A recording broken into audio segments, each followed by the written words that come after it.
শবনম বুবলির দাবি, শাকিব খানের মা বাবা নাকি তাকে মেয়ের মতো ভালোবাসে।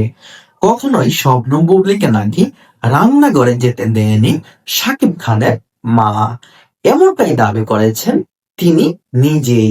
হ্যাঁ প্রিয় দর্শকরা, শাকিব খান শাকিব খানের দ্বিতীয় স্ত্রী বাংলাদেশের জনপ্রিয় চিত্রনায়িকা শবনম বুবলি। সে কিছুদিন আগেই শাকিব খানের সাথে তার ডিভোর্স হয়ে গেছে, কিন্তু সামাজিক যোগাযোগ মাধ্যমে একটা ইন্টারভিউতে তিনি বলেন মেগাস্টার শাকিব খানের মা তাকে নাকি মেয়ের মতো ভালোবাসে, কখনোই নাকি তাকে রান্নাঘরে যেতে দেয়নি।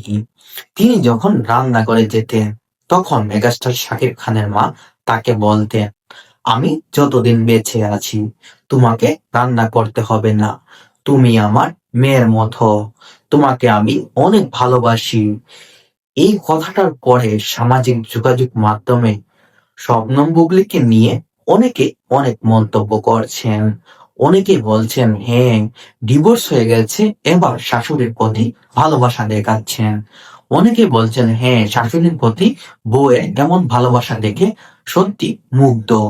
আবার অনেকেই বলছেন কি, ডিভোর্স হওয়ার পরও শাকিব খানের নজরে আসার জন্য অনেক